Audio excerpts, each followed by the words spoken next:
Ia acontecer. Comigo ia acontecer. Boa tarde a todos. Podemos nos sentar? É experiência, né? Experiência ensina. Declaro aberta a sexta sessão ordinária da primeira turma, de 22 de abril de 2025. Renovo meus cumprimentos a todos e passo a palavra à senhora secretária da turma para a leitura da ata da sessão anterior.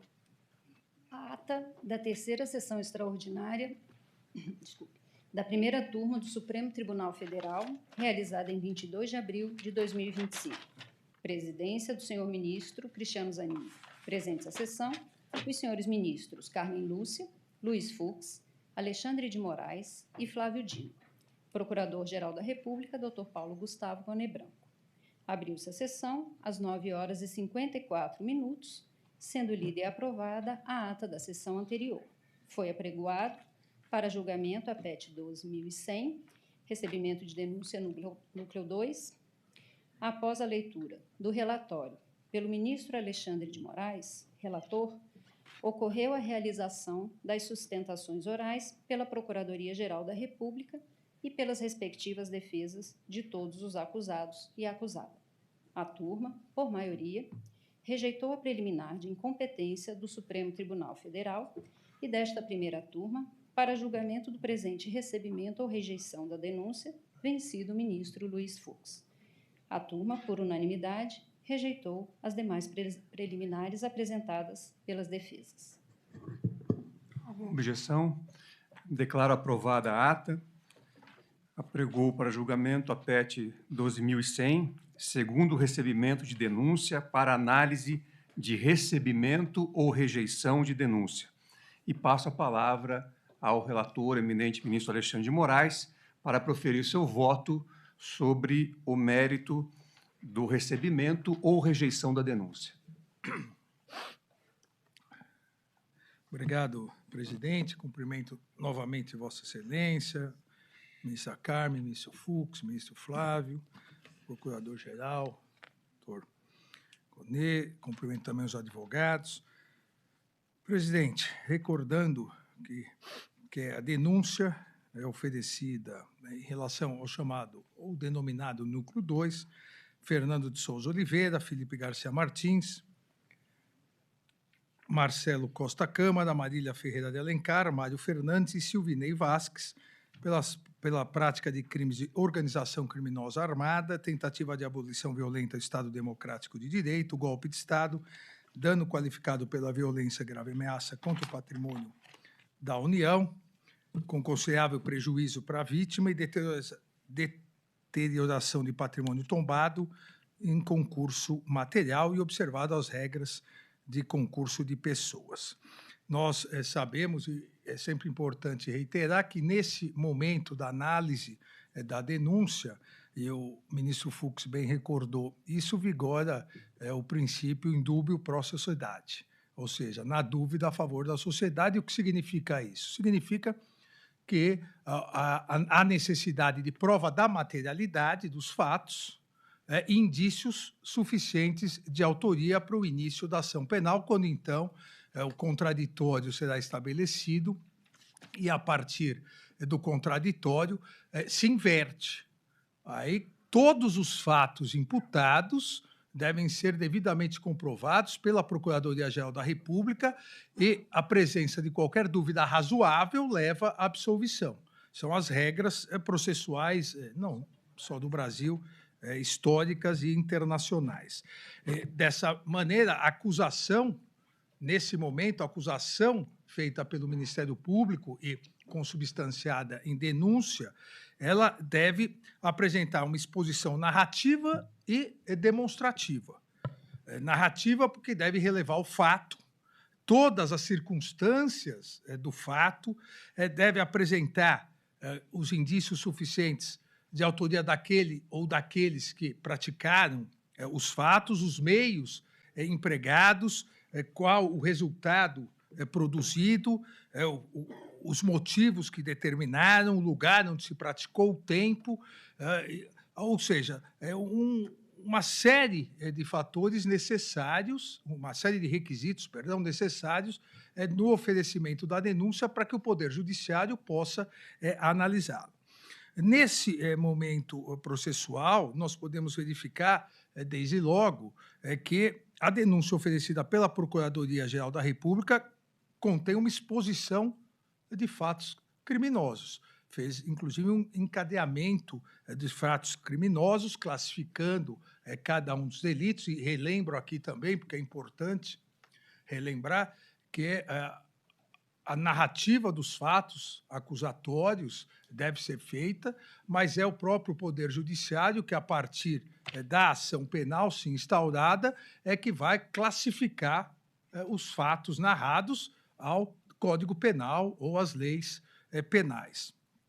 E me parece aqui, presidente, como já no núcleo 1 eu salientei, que não há inépcia da denúncia, porque a primeira alegação é de inépcia, a segunda é da ausência de justa causa. Não há inépcia, os fatos são descritos de forma satisfatória, de forma encadeada, de forma lógica. Foi dado a cada uma das defesas os fatos apontados, os motivos que a Procuradoria-Geral da República entendeu por bem denunciar esse núcleo 2, as razões do crime, ou seja, todos os elementos necessários para que as defesas possam se defender. Essa é outra questão importantíssima no processo penal.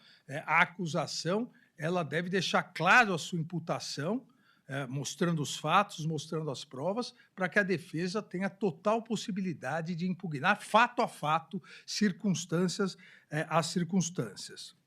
A Procuradoria, em relação a esse núcleo 2, começa descrevendo exatamente a questão da organização criminosa armada, uma organização criminosa no item utilização indevida da estrutura da Polícia Rodoviária Federal.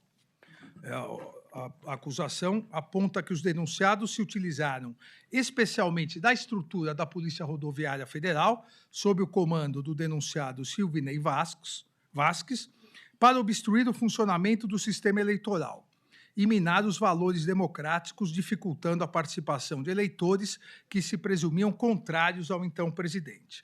Após o primeiro turno das eleições de 2022, a delegada, e continua a denúncia, a delegada de Polícia Federal Marília Ferreira Alencar, então diretora de inteligência do Ministério da Justiça e Segurança Pública, solicitou a elaboração de um projeto de Business Intelligence, o BI que foi dito aqui, BI, voltado aos resultados eleitorais. O objetivo era coletar informações sobre os locais onde Lula da Silva havia obtido uma votação expressiva e onde Bolsonaro havia sido derrotado, com foco especial nos municípios da região Nordeste. A ferramenta figurava como elemento crucial na execução do plano de manutenção de Jair Bolsonaro no poder, uma vez que visava a reverter o favoritismo do oponente percebido, como salienta a Procuradoria-Geral da República, tanto pelos resultados do primeiro turno quanto pelas pesquisas de intenção de voto no segundo turno. O desvio de finalidade da demanda foi logo percebido por Clepson Ferreira de Paula Vieira, analista de inteligência, encarregado da coleta de dados. Ele expressou perplexidade diante das solicitações de Marília Alencar, dado que o seu trabalho deveria se concentrar na segurança das eleições e não na análise de resultados que poderiam orientar as ações da Polícia Rodoviária Federal. Clepson confirmou que suas análises foram utilizadas para direcionar as ações de fiscalização da PRF no segundo turno, que se concentraram em locais onde Lula havia recebido mais de 75% dos votos. A utilização indevida das forças de segurança pública ficou ainda mais evidente após a análise dos dados extraídos do celular de Marília Ferreira de Alencar.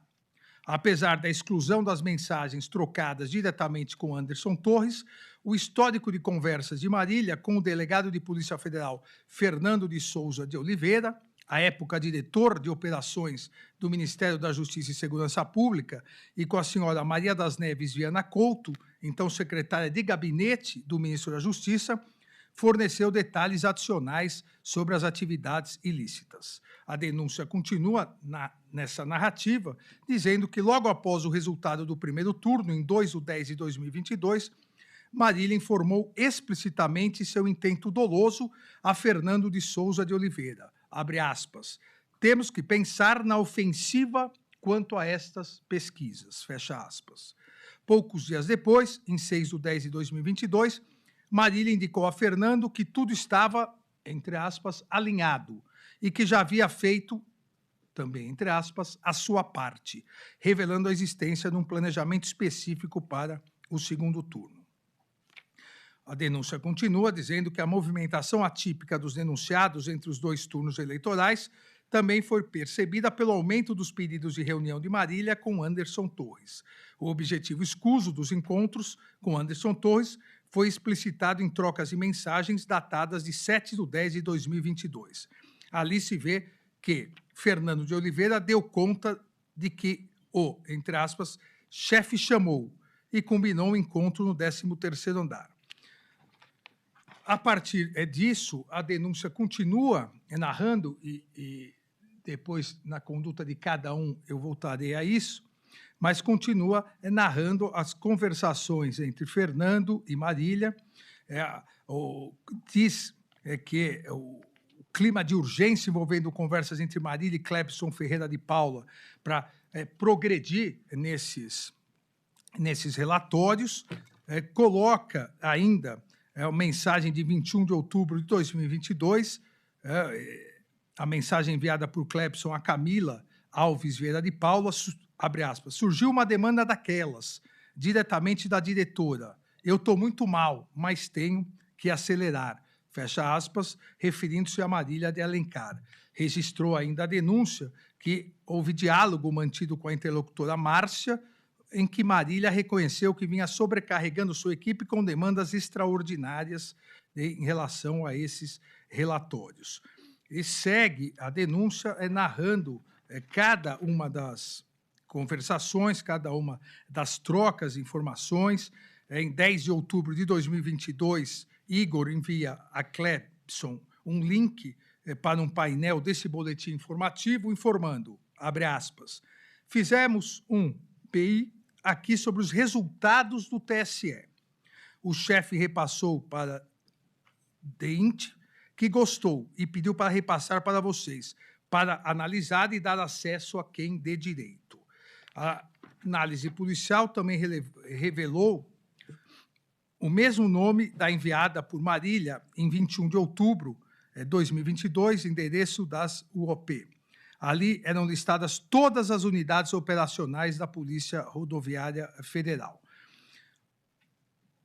Há informação aqui nos autos, a partir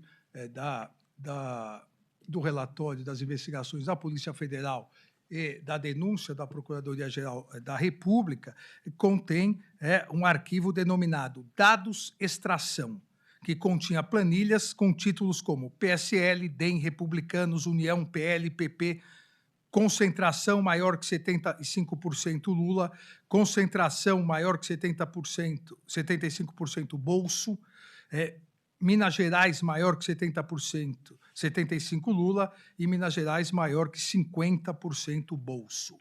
As planilhas analisadas forneceram os dados sobre o número de votos recebidos por candidatos no primeiro turno das eleições presidenciais de 2022 em cada município do Brasil.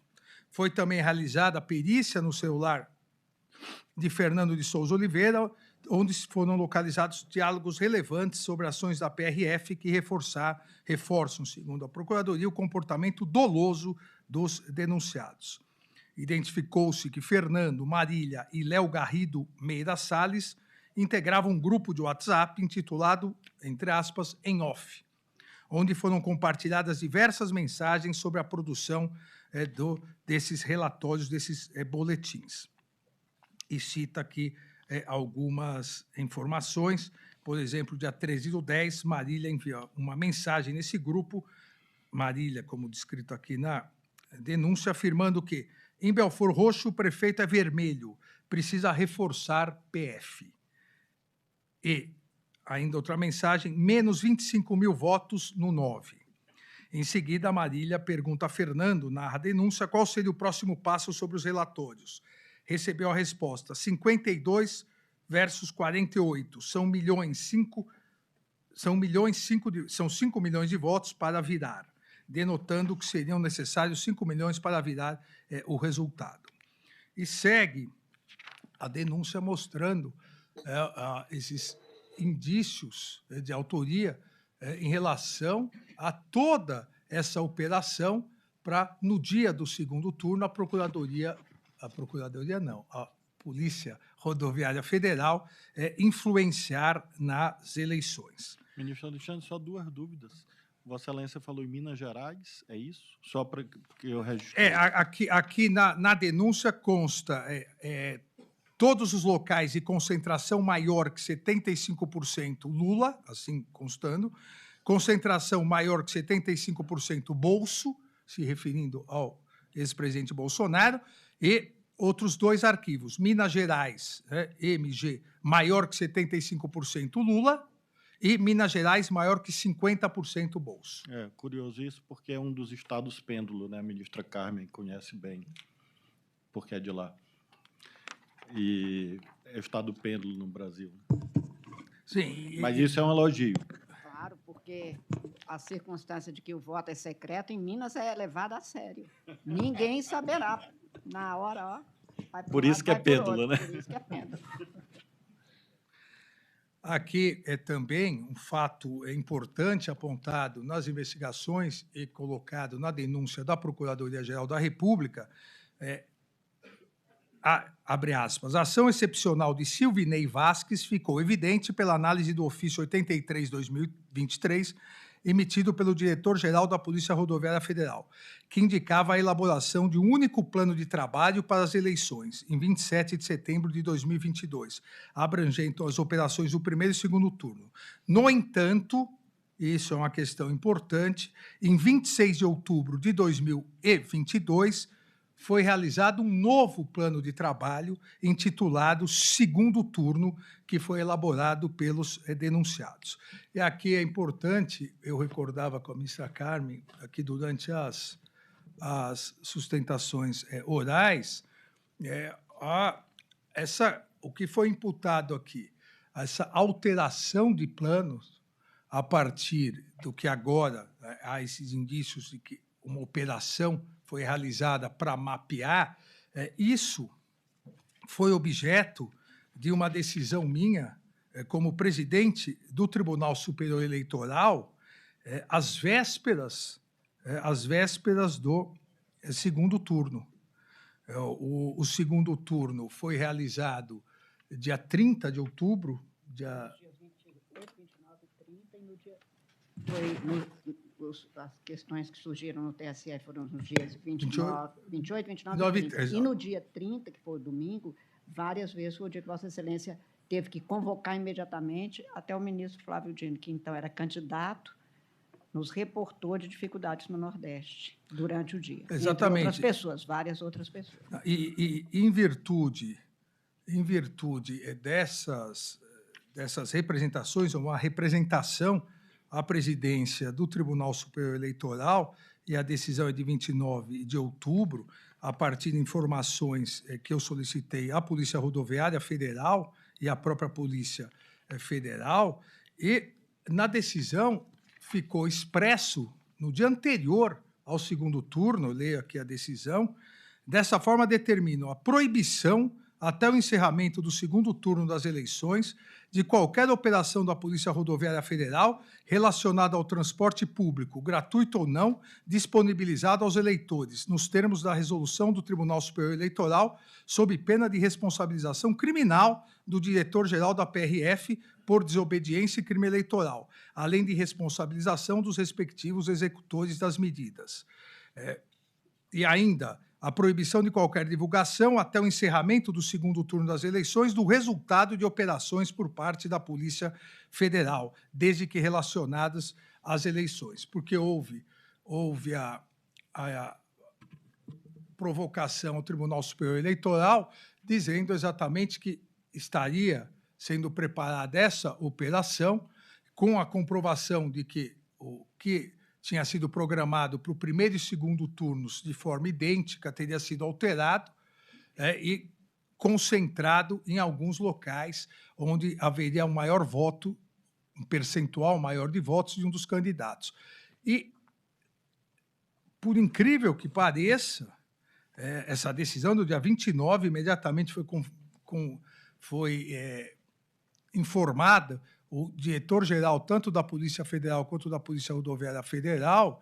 A decisão foi homedicamente ignorada. No dia 30, e aqui da tribuna não foi dito um fato correto, então é importante que o fato que é incontroverso fique correto.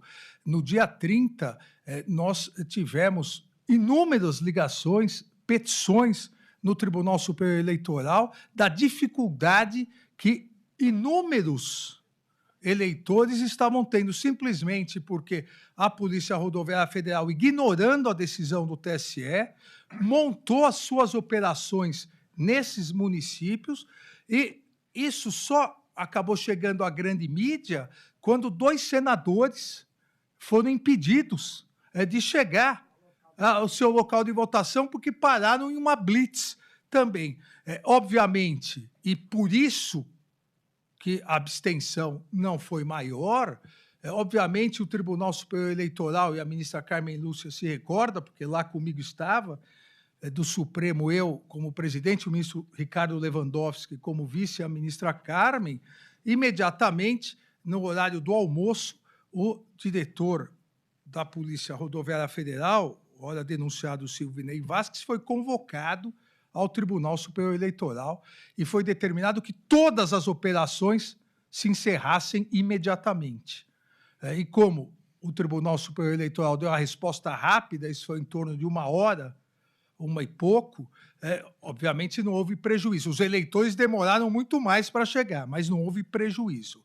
Mas o fato incontroverso, então a materialidade existe, vamos aqui, o que deve ser apurado é a autoria, ou as autorias, é que houve desrespeito à decisão do Tribunal Superior Eleitoral, houve uma operação, uma grande operação ligada ao que aponta a Procuradoria-Geral da República, 75% Lula, que um candidato tinha, e, a partir disso, houve necessidade, inclusive, da intervenção da Justiça Eleitoral. Então, a materialidade está comprovada e, por isso, os fatos devem, a partir de agora, devem ser comprovados a autoria daqueles que a Procuradoria está imputando.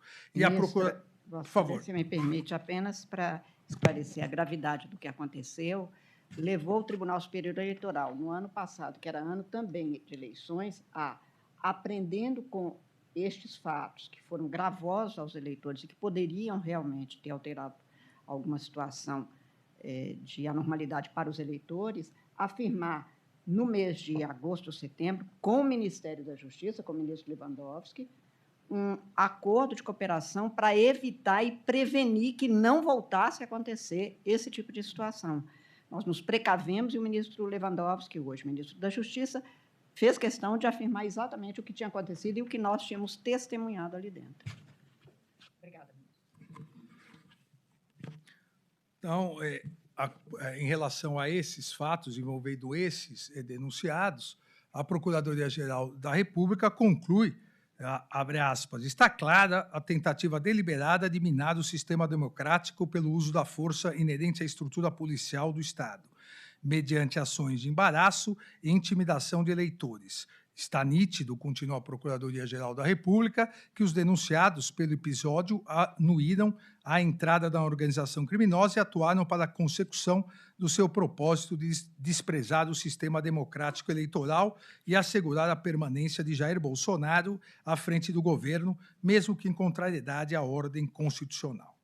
Ainda em relação aos demais denunciados, um ponto importante em relação ao núcleo 2, essa denúncia é o que se intitula o punhal verde-amarelo. A Procuradoria aponta também as ações da organização criminosa no campo informacional se viram acompanhadas de outra frente de operações que radicalizava o embate. Em 9/11/2022, o grupo finalizava a formalização de plano para, entre aspas, neutralizar autoridades públicas centrais no sistema democrático. A estratégia de enfraquecer as instituições pelo discurso seguia-se a de, confiada no aval conquistado da opinião pública, agir materialmente com sequestros, prisões e mortes, com interferências físicas sobre os poderes. O plano foi identificado em dispositivo eletrônico vinculado a Mário Fernandes, à época secretário executivo da Secretaria-Geral da Presidência da República, com o nome Fox 2017.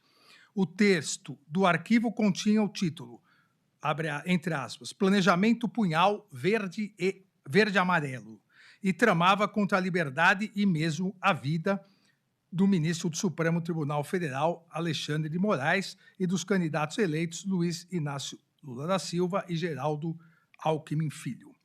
O plano minuciava providências de reconhecimento operacional, prevendo o acompanhamento de locais de frequência e estadia do ministro Alexandre de Moraes, com observação de sua residência, trabalho e local de prática de esportes.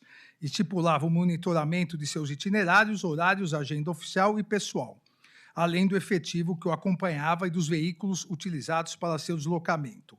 As ações de reconhecimento eram previstas para ocorrer no Distrito Federal e em São Paulo. E aqui, presidente, se me permite aproveitar para esclarecer algo que já foi muitas vezes esclarecido, mas principalmente as denominadas milícias digitais continuam insistindo que eu sou o relator, o juiz e a vítima. É importante deixar muito claro que a denúncia aqui não se refere à tentativa de homicídio. Obviamente que se houvesse uma denúncia por tentativa de homicídio contra um magistrado do Supremo Tribunal Federal, esses fatos seriam apartados e seria distribuído para outro ministro do Supremo Tribunal Federal. Aqui, não. Aqui é atentado contra as instituições democráticas. E o atentado narrado pela Procuradoria-Geral da República a partir das investigações da Polícia Federal se dão no contexto de tentar obstruir as investigações já iniciadas há mais de 3 anos. Aqui é sempre bom repetir, sempre bom insistir, que investigado não escolhe o juiz. Não é o investigado que vai escolher qual o juiz que o julgará. Seria muito fácil para todos os investigados, a partir do momento que está sob a presidência do inquérito ou sob a presidência de uma ação penal, um determinado juiz ou um determinado ministro relator, passar a ameaçar esse relator, esse juiz, para retirá-lo do processo. Nós todos sabemos, e mesmo aqueles que repetem incessantemente essa ladainha deveriam saber, e alguns sabem, que há um artigo expresso no Código de Processo Penal que diz que o réu, o investigado, o indiciado, não pode criar fatos supervenientes para provocar a suspeição ou provocar o impedimento do magistrado. Seria muito fácil, porque uma vez que ameaçasse um ministro, ele se daria por suspeito ou impedido, ameaçaria outro até chegar ao absurdo de nenhum dos ministros do Supremo Tribunal Federal poder analisar os fatos. Aqui não se está analisando nenhuma ameaça uma ameaça específica à pessoa física Alexandre de Moraes, não se está analisando denúncia por tentativa de homicídio contra a pessoa física Alexandre de Moraes, mesmo que ministro.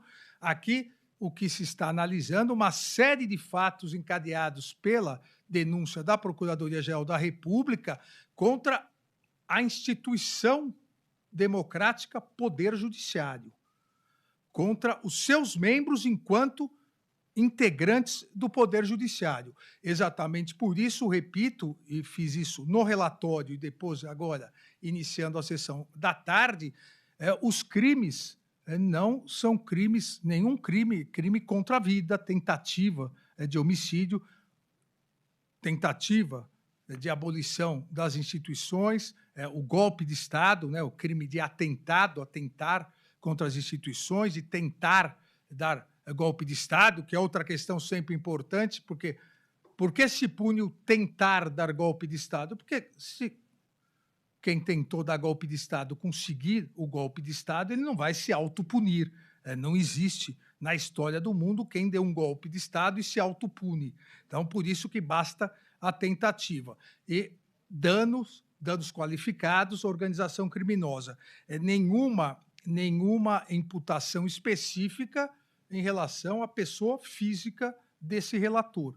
O que se vê pela imputação e a acusação formulada pela Procuradoria-Geral da República é exatamente vários núcleos atuando, como narrei há pouco, também lendo a denúncia da Procuradoria-Geral da República, que passava as notícias, as chamadas fake news, as notícias fraudulentas para tentar convencer, e aqui já um grupo de atuação de execução. Ministro Alexandre, só um brevíssimo comentário, que esse esclarecimento é de enorme importância quanto à exclusão do homicídio, inclusive porque atos preparatórios de um crime podem ser atos de execução de outro, depende exatamente do itinerário. E quanto a essas fake news, etc., Vossa Excelência tem inteira razão, e acho muito mais constrangedor quando se trata de pessoas que se autodenominam juristas, que é o fenômeno contemporâneo. Eu tenho visto juristas. Aí, como eu não conheço e sempre desconfio da minha própria ignorância, que é uma atitude importante, eu vou pesquisar. E aí o jurista que fez o comentário não tem um único livro publicado, não tem um único título acadêmico, nunca passou no concurso público, ele é jurista de internet. Então, acho que é mais grave quando vem esses comentários, e, por isso, essa observação de Vossa Excelência é muito importante. Vossa Excelência não está, neste caso, julgando crimes do qual foi vítima. É muito importante esse esclarecimento, até para colaborar para os verdadeiros juristas e para os juristas de internet. Ministro Flávio, às vezes, Vossa Excelência está levando jurista como se fosse o profissional do saber jurídico, que cria o saber jurídico. E, às vezes, jurista tem outras conotações. Por exemplo, quem pega dinheiro a juros ou empresta é jurista. Então, é preciso também levar com cuidado. As palavras em português são polissemânticas. Polissêmica, né? Exatamente, tem vários sentidos. E apenas para não deixar a Bíblia de fora, quem presta dinheiro a juros comete um pecado, né? Segundo o Antigo Testamento. Vossa Excelência é candidato a Papa. Eu percebo uma certa... tendência.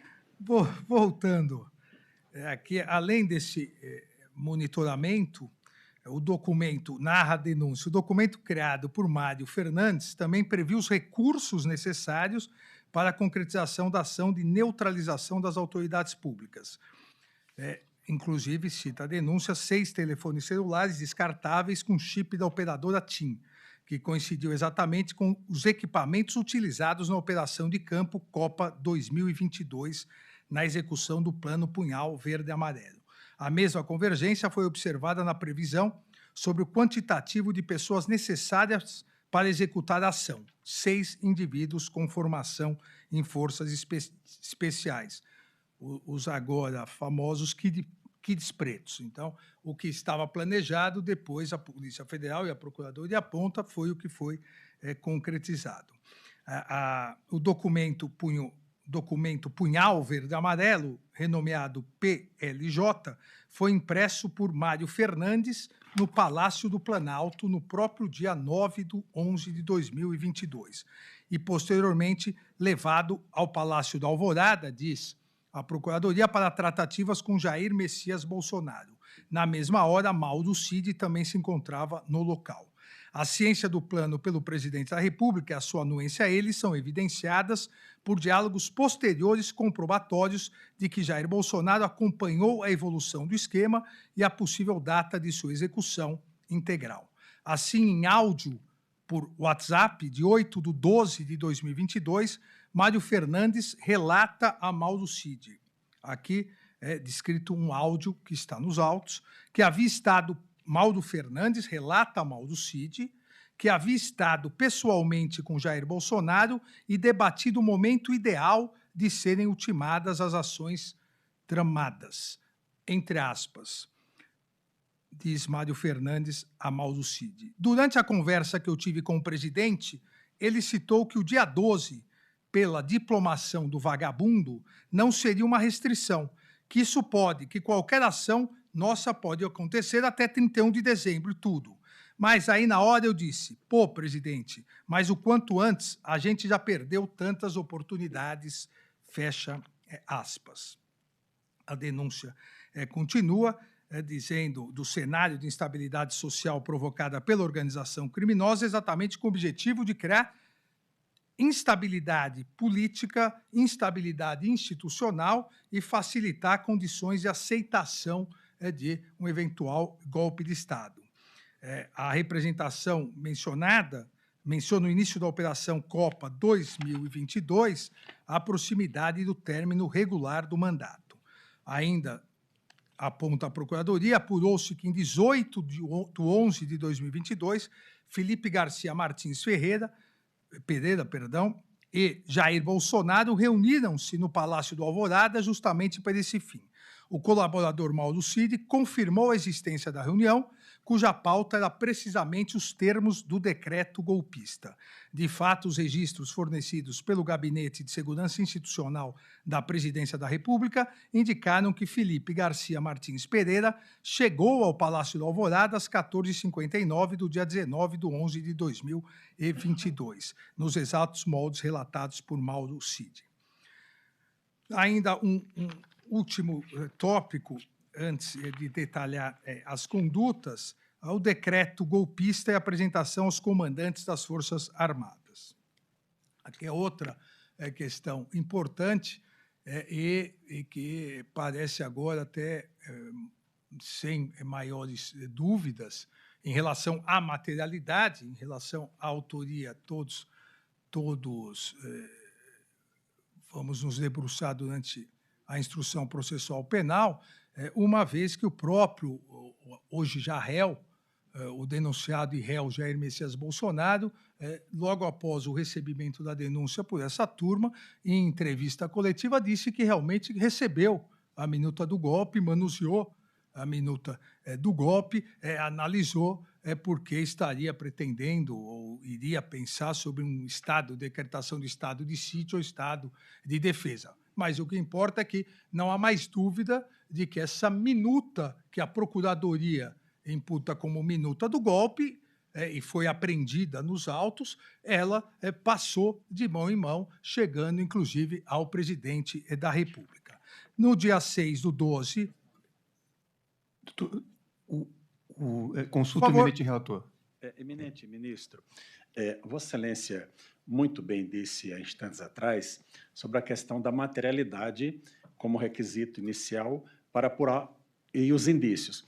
Mas com relação à minuta que Vossa Excelência faz referência agora, salvo se nós passamos batido de toda a análise que fizemos do processo ao longo de todo esse tempo, em qual parte do processo está essa minuta do golpe? Nós vamos chegar lá. Ela não está... Aguarde é a do Mauro Cid. Nós vamos chegar lá. Não. Tá? Ok, só para deixar claro. Obrigado, senhor presidente. No dia 6/12 de 2022, o colaborador Mauro Cid confirmou que Jair Messias Bolsonaro recebeu de Felipe Garcia Martins a minuta de decreto que detalhava diversos considerandos, fundamentos dos atos a serem implementados, apontando supostas interferências do Poder Judiciário no Poder Executivo e decretando, no final, a realização de novas eleições. Impunha também a prisão de autoridades, entre elas os ministros do Supremo Tribunal Federal, Alexandre de Moraes e Gilmar Mendes, e o presidente do Senado, Rodrigo Pacheco.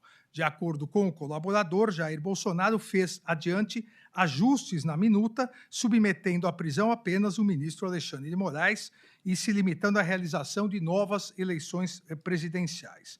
Com o decreto concluído, Jair Bolsonaro iniciou a fase de reuniões com os militares de alta patente. E aqui também descreve a denúncia, outra prova importante que leva aos indícios suficientes de autoria para o recebimento da denúncia, é a descrição do colaborador sobre a reunião com os comandantes das forças e o depoimento dos comandantes das forças. No dia 7/12, o decreto foi apresentado pela primeira vez a integrantes de alto escalão do governo federal. As informações prestadas pelo colaborador Mauro Cid indicam que a primeira versão do documento foi submetida à apreciação de representantes das Forças Armadas em reunião realizada no Palácio do Alvorada, na manhã de 7/12 de 2022. Na ocasião, diz a Procuradoria-Geral da República, Jair Bolsonaro, com auxílio de Felipe Garcia Martins Pereira, apresentou a minuta ao general Freire Gomes, ao almirante de esquadra Almir Garnier Santos e ao general e ministro da Defesa Paulo Sérgio Nogueira de Oliveira.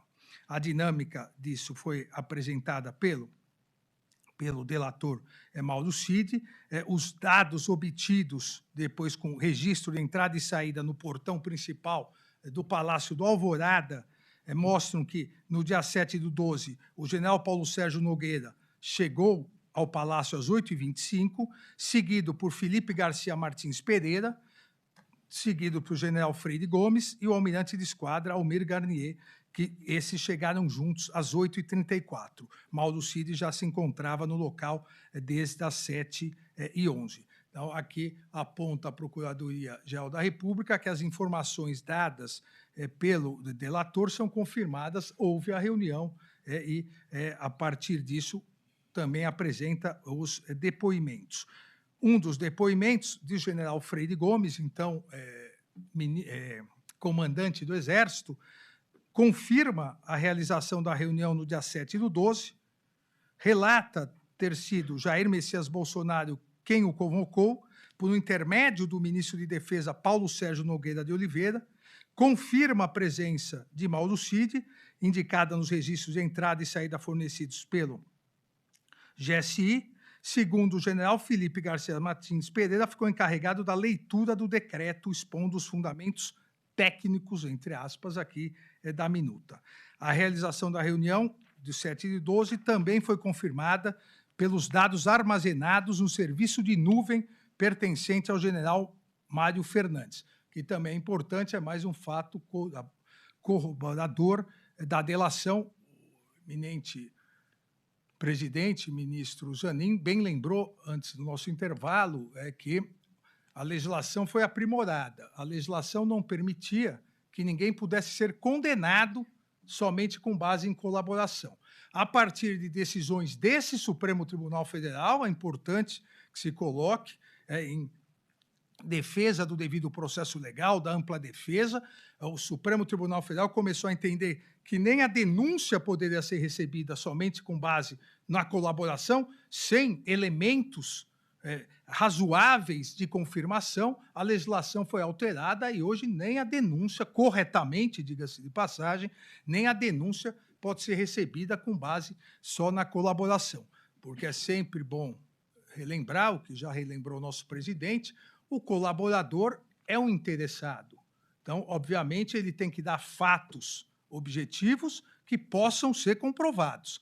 Na ausência dessa comprovação, obviamente, o que o colaborador coloca não pode ser considerado. Aqui há, para esse momento de cognição ainda sumária, há elementos que corroboram a delação, não só o depoimento do comandante do Exército, mas também os dados armazenados no serviço de nuvem pertencente ao general Mário Fernandes, ora denunciado, que consta às 9h09 do dia 7/12, ou seja, durante a apresentação do decreto golpista, como diz a Procuradoria, Mário Fernandes encaminhou mensagem de áudio a Mauro Cid de seguinte teor: Cid, acho que você está tendo uma reunião importante aí agora no Alvorada. Na ocasião, Mário Fernandes pediu a Mauro Cid que mostrasse a Jair Bolsonaro um vídeo que não foi recuperado durante a reunião, afirmando, abre aspas, a história é marcada por momentos como esse que nós estamos vivendo agora, fecha aspas. No mesmo horário, Mário Fernandes enviou mensagens de conteúdo similar ao general Braga Neto e ao capitão Sérgio Rocha Cordeiro. Após a apresentação do decreto, enviou a seguinte mensagem ao seu secretário-geral da Presidência da República, general Ramos. Kid Preto, falei com o Renato, o decreto é real, foi despachado ontem com o presidente, fecha aspas.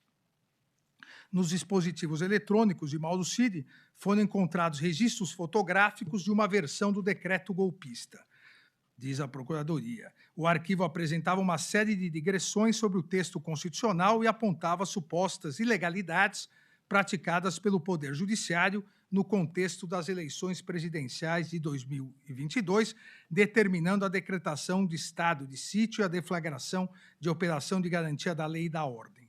A última página da minuta encontrava-se parcialmente obstruída por um papel que propositalmente ocultava as provisões finais nesse arquivo de Mauro Cid. Durante a oitiva do comandante do Exército, então comandante-general Freire Gomes, a autoridade policial lhe apresentou o arquivo encontrado nos dispositivos eletrônicos de Mauro Cid. Após analisar o documento, o depoente confirmou se tratar do material que lhe fora mostrado na reunião do dia 7/12. Segundo o general Freire Gomes, Felipe Garcia Martins Pereira se retirou da sala após a leitura do texto e a reunião prosseguiu com a presença apenas de Jair Bolsonaro e dos militares convocados.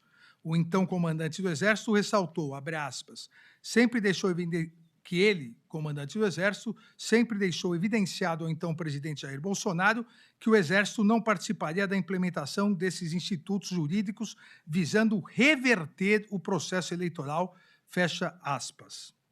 Informou que no final da reunião, Jair Bolsonaro disse aos presentes, abre aspas, que o documento estava em estudo e depois reportaria a evolução aos comandantes, fecha aspas. Ainda houve, após a primeira apresentação,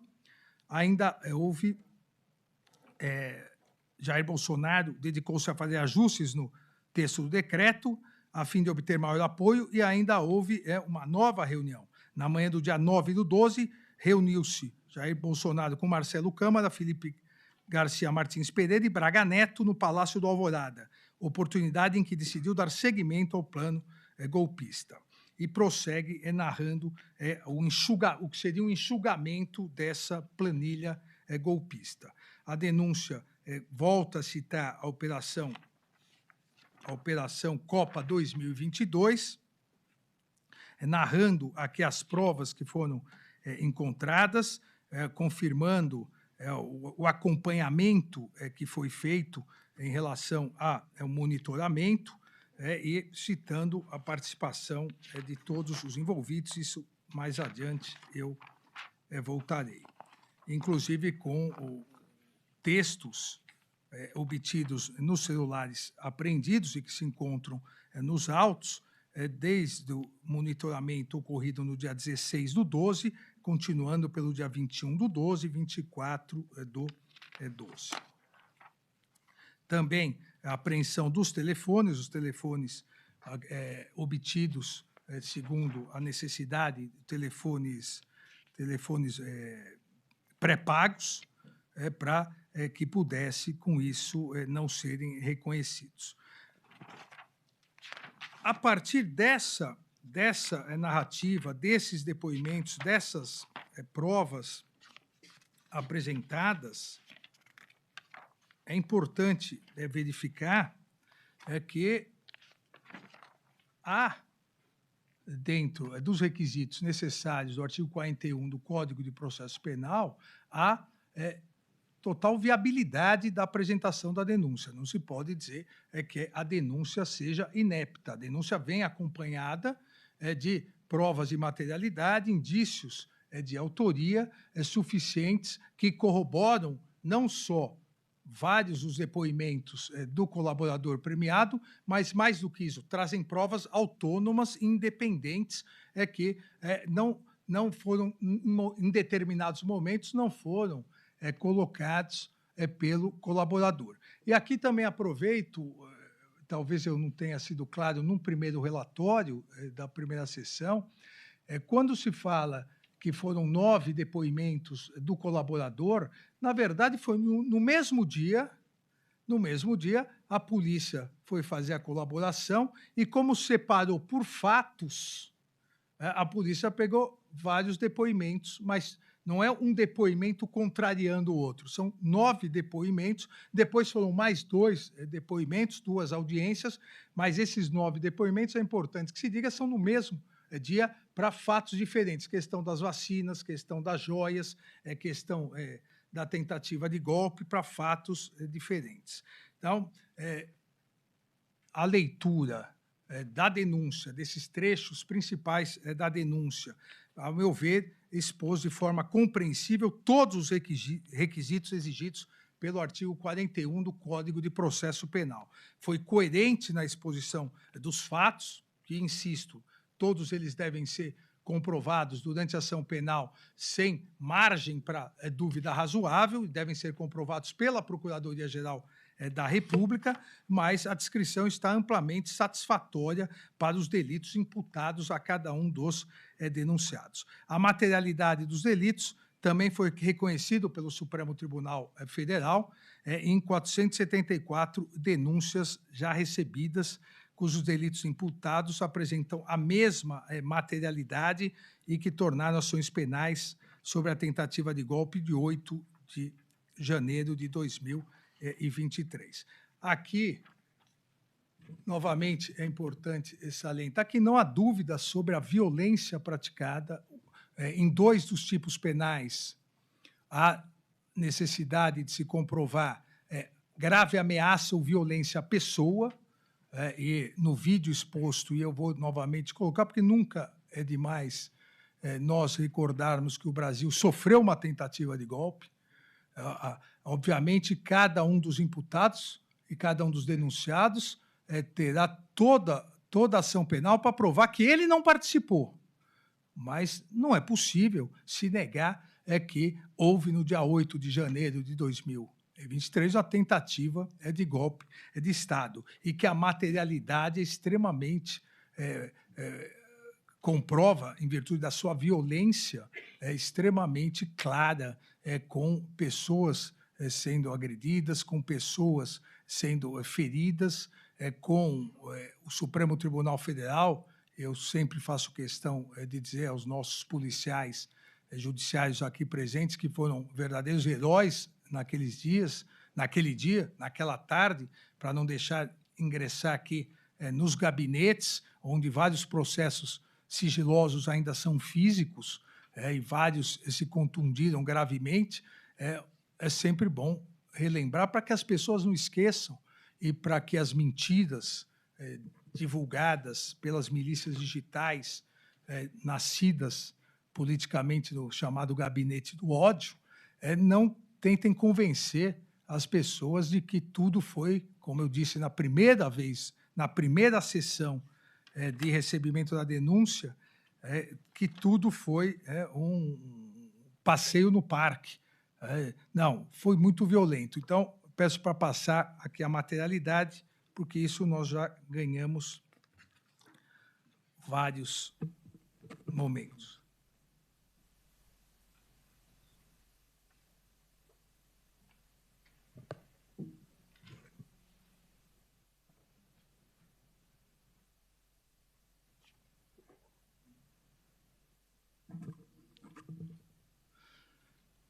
A denúncia faz também o encadeamento dessa violência que ocorreu no dia 12 de dezembro, que foi o dia da diplomação do presidente da República. São quase uma dezena de automóveis pegando fogo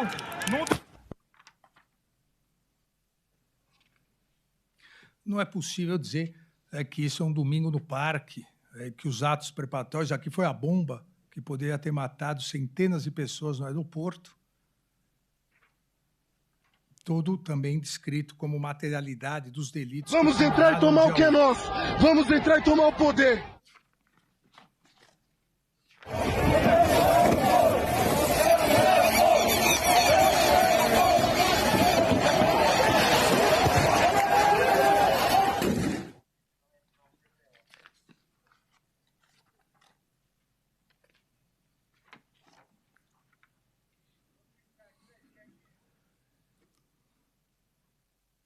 aqui o momento onde se rompeu a vedação à entrada da praça, na verdade, na esplanada dos ministérios, estava proibido desde o dia anterior.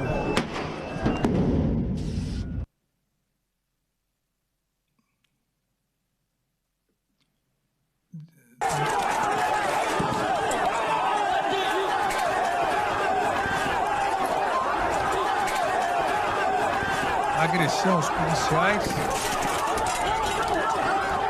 Aquele ataque no capacete, que a pessoa vai contar, ele se deu após a queda. Eu caí, subi aquela lateral ali do Congresso, quando já estava na N1, que eu estava passando pelo gradil, que eu fui puxado novamente, aí que eu estava me defendendo com o meu escudo.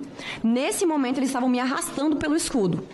Eu resolvi soltar o escudo para que eu pudesse me defender melhor. Quando eu soltei o escudo, foi o momento que eu tomei um chute e fui jogada no chão. Aí, no momento que eu caí no chão, é que eu recebi o golpe com a barra de ferro na cabeça. Meu Deus. Então, também a materialidade em relação aos crimes multitudinários comprovada.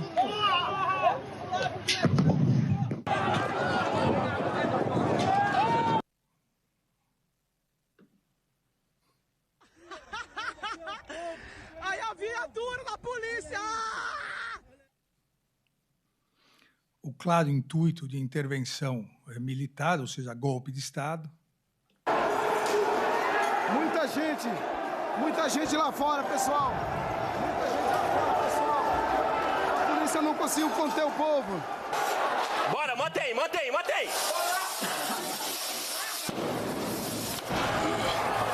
a linha, galera! Mantém!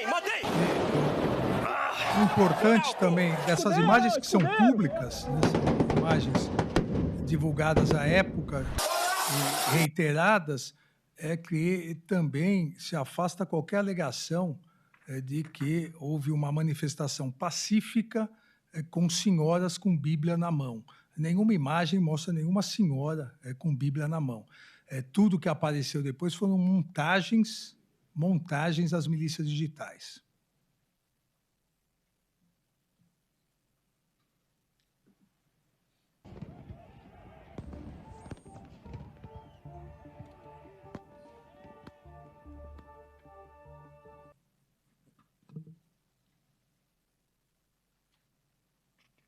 Aqui também comprovando a materialidade do delito de dano ao patrimônio público e patrimônio histórico tombado. Que é a porra do STF, caralho.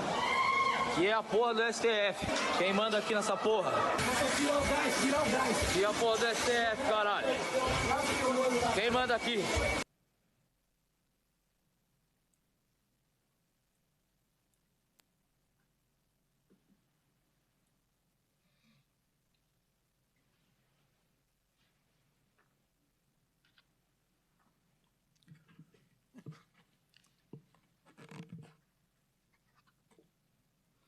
Bem, essas imagens são aqui quando depois de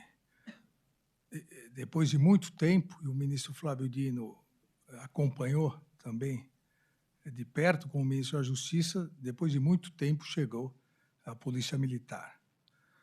Mas essas imagens sobre a materialidade e a gravidade dos delitos, essas imagens são muito importantes para que as pessoas não esqueçam da gravidade do que ocorreu dia 8 de janeiro, da gravidade que é tentar acabar com a democracia no Brasil. E que as pessoas de boa fé, as pessoas de bem, porque as pessoas de má fé, nessa vida é difícil convencer. Mas as pessoas de boa fé, às vezes, são enganadas por milícias digitais, robôs, uma série de mensagens.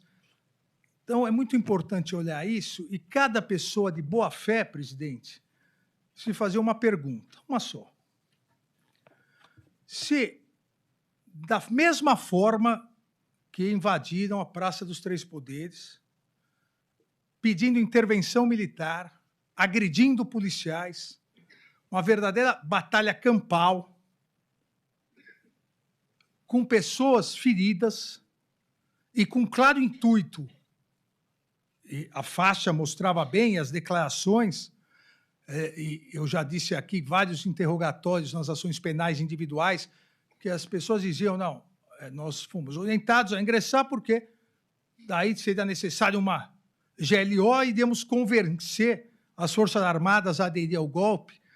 Mas as pessoas de boa-fé só deveriam refletir e se perguntar se o que aconteceu para o Brasil acontecesse na sua casa, se um grupo armado, organizado, ingressasse na sua casa, destruísse tudo, mas com a finalidade de fazer o seu vizinho mandar na sua casa, ou seja, de afastar você e a sua família do comando da sua casa, com violência, destruição, bombas.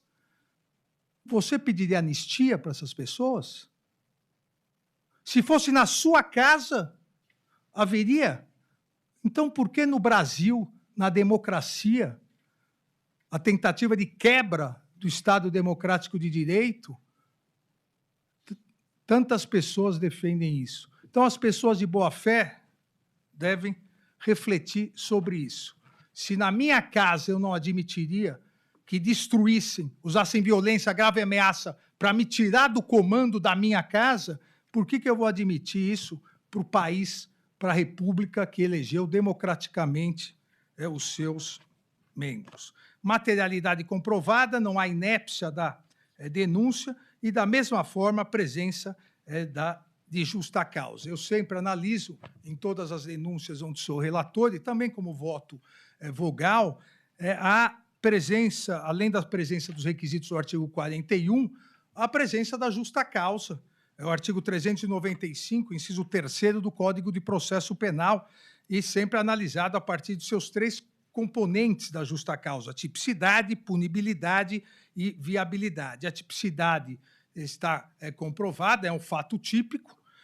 A punibilidade também, não há nenhum elemento, nenhuma causa prescritiva, e a viabilidade vem presente a partir desse suporte probatório mínimo a indicar a legitimidade da imputação em relação a cada um dos denunciados. A peça acusatória, e volto a insistir, que não representa um juízo de cognição exauriente, cognição sumária, condenatória, não, mas sim um juízo inicial de que materialidade os crimes ocorreram, indícios razoáveis de autoria.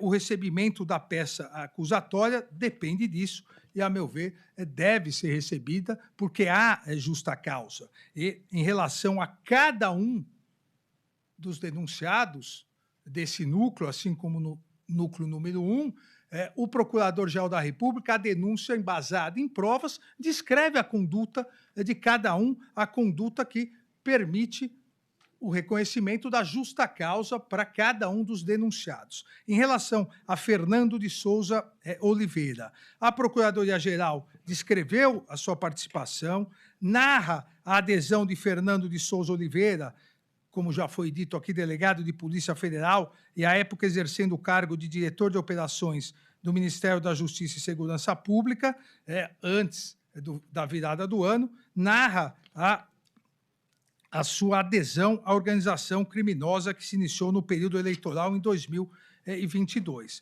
O denunciado, e já li anteriormente, e a Procuradoria aponta esses indícios de autoria, o denunciado teria atuado em conjunto com a acusada Marília Ferreira de Alencar na utilização indevida das forças de segurança pública, com o claro objetivo de interferir nos resultados das eleições presidenciais.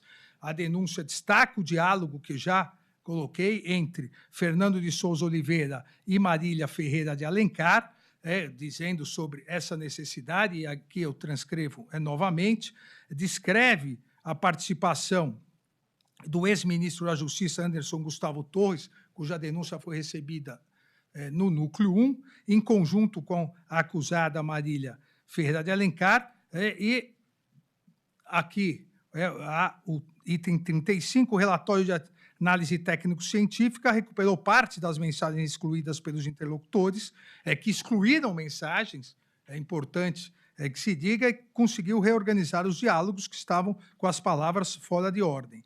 Pronto, falei com o Marcão, Marília diz, tudo alinhado. Sobre, Marília, sobre por o efetivo. Marília, risos, por favor, nos enviar até amanhã todos os planos de trabalho com números das equipes que serão empregadas para atuarem nas 27 capitais e no interior para as eleições. Plano PRF. E continua no diálogo. Também pedi para Carrijo, pedir para o Vasques. Isso, diz Fernando. Bom, minha parte eu fiz. Pior que tô ansiosa pra cacete. Doida para poder fazer alguma coisa, para ajudar. Fernando, imagina, tu já é acelerada. Então, da mesma forma, a denúncia ressalta a existência de uma planilha denominada 2022, endereço da UOP, em 21/10/2022, em que havia a listagem das unidades operacionais da Polícia Rodoviária Federal. Destaca também a existência daquele arquivo, ao qual já me referi, e agora no telão.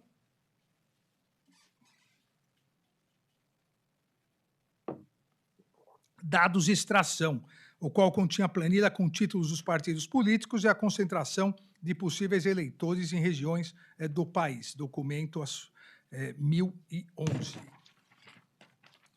Ainda é salientado e ressaltado pela Procuradoria-Geral que as planilhas analisadas foram relevantes para a criação do painel de Business Intelligence solicitada pela denunciada Marília Ferreira de Alencar, o qual foi objeto de conversas entre acusado, o denunciado Fernando de Souza Oliveira e Léo Garrido Meira Salles, em um grupo denominado, e eu já me referi anteriormente, o grupo denominado Em Off. É detalhado pela denúncia que o acusado Fernando de Souza Oliveira, em conjunto com a denunciada Marília Ferreira de Alencar, utilizaram os dados de inteligência sobre quais cidades haveria mais voto para Luiz Inácio Lula da Silva e a quantidade de votos que serão necessários para o acusado Jair Messias Bolsonaro conseguir vencer em determinado município, para executar o objetivo de organização criminosa. Aqui eu transcrevo também no voto um documento. No dia 13/10/2022, Marília também enviou mensagem no grupo. Eu já li anteriormente, For Rocha, o prefeito é vermelho, depois que precisariam mais de 5 milhões de votos. Então, isso mostra, segundo a Procuradoria, e para esse momento de cognição restrita, que houve ações, ou há indícios suficientes de autoria para o recebimento da denúncia de ações coordenadas e executadas por Fernando de Souza Oliveira, com o objetivo de fornecer informações estratégicas para executar um posicionamento direcionado e interferir de forma criminosa nas eleições presidenciais de 2022. Até porque o ministro Flávio foi governador de Estado e também ministro da Justiça. Eu tive a oportunidade de ser ministro da Justiça, secretário de Segurança Pública. Nenhuma operação policial, mesmo em dias de eleições, ministra Carmen, ela é feita com base em dados de quantos votos cada candidato teve no primeiro turno. Isso é um elemento absolutamente irrelevante para a operação policial. A operação policial deve ser vista maior número em cidades maiores, que tenham mais acidentes automobilísticos, no caso da Polícia Rodoviária Federal, que tenham mais apreensões de carros ilegais, jamais dados coletados sobre o número de votos de cada um dos dois candidatos no primeiro turno das eleições. Então, toda essa atividade leva realmente à necessidade do recebimento da denúncia para apurar a autoria e realmente a existência do dolo ou não desses agentes. Ministro Alexandre, é só que eu estou acompanhando a leitura, agora que eu me dei conta, Vossa Excelência referiu, o prefeito é vermelho, e logo em seguida tem menos 25 mil votos no 9. É 9, deve ser tal. Pode ser aquela ideia do 9 dedos, etc., o que é uma coisa de profundo mau gosto que reforça esse conjunto indiciário que Vossa Excelência está fazendo alusão. Sim, até porque agentes públicos não deveriam nem se meter nas questões eleitorais. Ainda há aqui e é ressaltado na denúncia que o acusado Fernando de Souza Oliveira e a acusada Marília Ferreira de Alencar tinham pleno conhecimento da existência e das intenções das manifestações contra o resultado das eleições presidenciais. A análise revelou, isso é importante, peço muita atenção aqui a todos, a análise dos dados que foram recuperados das mensagens apagadas em WhatsApp, revelou que em 6 de janeiro de 2023, 6 de janeiro, ou seja, 2 dias antes do domingo da tentativa de golpe, durante conversa via WhatsApp, Fernando questionou Marília: alguma novidade sobre as manifestações do fim de semana? Em resposta, Marília afirmou: estou aqui com o relatório e vou levar.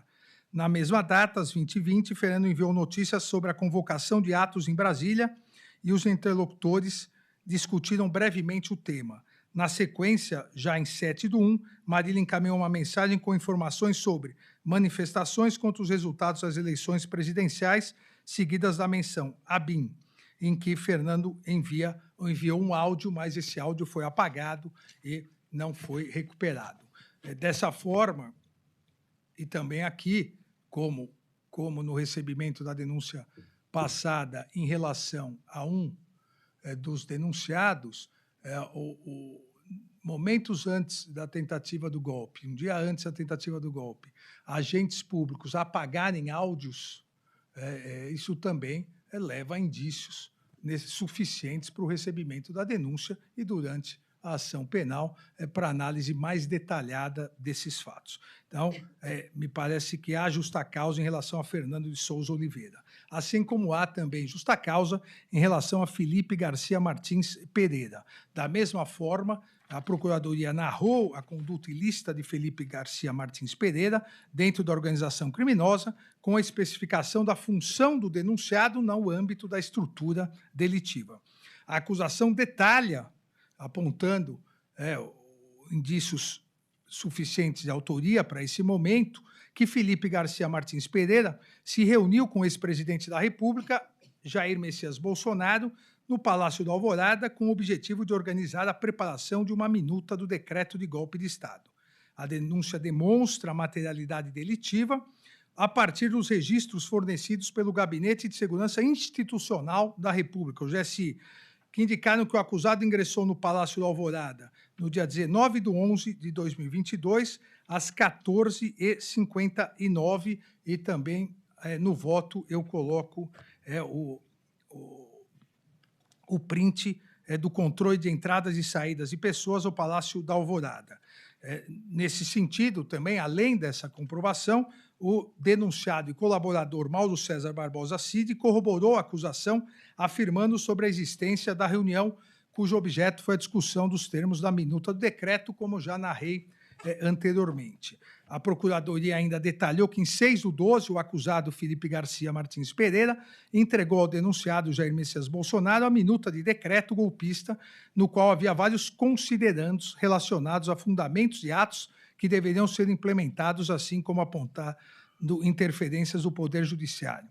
A minuta do golpe foi apreendida, está no relatório da Polícia Judiciária, o documento eletrônico 694, folhas 11 a 19, arquivo em PDF da PET 12100, da qual resultaram as denúncias dos 5 núcleos. A acusação destacou ainda que a minuta de decreto do golpe de Estado previa a realização, como já disse, de novas eleições, prisão de autoridades, depois só de uma autoridade, que Jair Messias Bolsonaro ficou de realizar ajustes na minuta e decidiu realizar a fase de convencimento. Ainda detalhado que, dia 7/12, ou seja, um dia depois, no Palácio do Alvorada, o acusado Felipe Garcia Martins Pereira participou de nova reunião, tendo auxiliado Jair Messias Bolsonaro na apresentação da minuta de decreto de golpe de Estado ao general Freire Gomes, bem como, eu já me referi aqui, ao então comandante da Marinha, também denunciado, Almir Garnier Santos, almirante de esquadra, e ao general e ex-ministro da Defesa, também denunciado, tanto Almir Garnier quanto Paulo Sérgio Nogueira de Oliveira já tiveram a denúncia recebida. Ex-ministro da Defesa participaram de nova reunião no dia 7. Os registros de entrada e saída do portão principal do Palácio demonstram que Felipe Garcia Martins Pereira chegou pela manhã para participar da reunião de intento golpista e no telão o controle de entradas e saídas do Palácio do Alvorada. E temos também, como me referi anteriormente, o depoimento do general Freire Gomes, então comandante do Exército, que corrobora a narrativa acusatória, destacando que o acusado Felipe Garcia Martins teve a atribuição pela leitura da minuta de decreto golpista, inclusive expondo os fundamentos técnicos. Eu cito aqui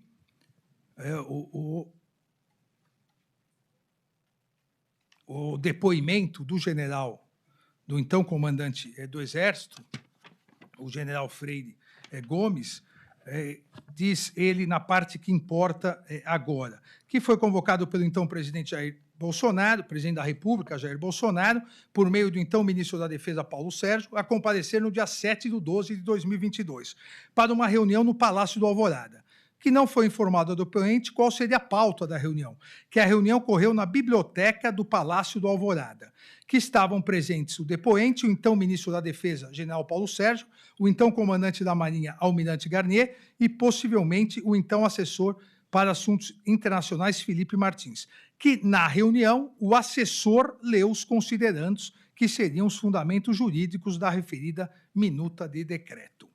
Nesse momento, foi apresentado ao declarante o documento identificado no material apreendido, que eu acabei de citar, o EDOC, em poder do investigado Mauro César Cid, que decretava, ao final, estado de sítio autocontínuo, decretava a operação da garantia da lei e da ordem, e ele reconheceu esse documento como aquele que foi lido no dia 7 de dezembro de 2022. A denúncia descreve ainda, após e com base nesses indícios suficientes de autoria, que novamente Felipe Garcia Martins Pereira esteve no Palácio do Alvorada em 9/12 de 2022, juntamente com o acusado Marcelo Costa Câmara e Jair Messias Bolsonaro. Também há comprovação aí do seu ingresso, foi o mesmo dia em que também estiveram presentes Cid e o general Teófilo, também denunciado. No dia 15 de dezembro, também há comprovação que os integrantes da estrutura delitiva, ainda nutrindo esperanças, como diz a Procuradoria, sobre possível adesão do comandante do Exército, detalharam a presença de Felipe Garcia Martins Pereira no Palácio do Alvorada, nessa data, novamente, tendo visitado o ex-presidente Jair Bolsonaro. Também foi localizado o documento denominado HD 2022 nos arquivos do acusado Mário Fernandes, o qual planejava a instituição de um, entre aspas, gabinete institucional de gestão de crise, com o intuito de auxiliar o novo governo, um possível novo governo de Jair Messias Bolsonaro, após a ruptura institucional, bem como foi destacado que, nesse documento, que Felipe Garcia Martins Pereira ocuparia a função de assessoria de relações institucionais. Então, também aqui entendo que há justa causa, nesse momento inicial de recebimento da denúncia, para o início da ação penal em relação a Felipe Garcia Martins Pereira. Em relação a Marcelo Costa Câmara, da mesma forma, a Procuradoria-Geral da República descreveu detalhadamente a sua conduta criminosa, demonstrando qual seria a função do denunciado na estrutura. Detalha que Marcelo Costa Câmara participou Marcelo Costa Câmara participou da denominada Operação Copa 2022, ação coordenada pela organização criminosa com a finalidade de monitoramento e neutralização de autoridades públicas. Já narrei anteriormente ao analisar que não havia inépcia na denúncia. A acusação destaca, dia 7/12, que o acusado Marcelo Costa Câmara conversou com o colaborador Mauro César Barbosa Cid, por WhatsApp, sobre a localização do ministro do Supremo Tribunal Federal, o que corrobora o monitoramento. A denúncia acentua também a participação de Marcelo Costa Câmara no dia 10 e no dia 12 do monitoramento de autoridades aqui Marcelo Costa Câmara informa a localização do ministro Alexandre de Moraes, inclusive a sua posição na diplomação do presidente eleito, qual seria o posicionamento. E eu transcrevo todas as conversas que foram narradas por WhatsApp, foram trocadas, por WhatsApp, entre Marcelo Câmara e Mauro César Barbosa Cid. Lembrando, e aqui é outra questão importante para esse momento, é que monitoramento não estava nas funções institucionais de Marcelo Câmara. O monitoramento, na verdade, salvo autorização judicial, não está nas funções institucionais de ninguém, mas muito menos dele como secretário executivo na época do general Ramos na secretaria do Palácio. A conduta delitiva de Marcelo Costa Câmara, no acompanhamento sobre a localização e agenda de autoridades públicas, volta a ocorrer no dia 15 do 12.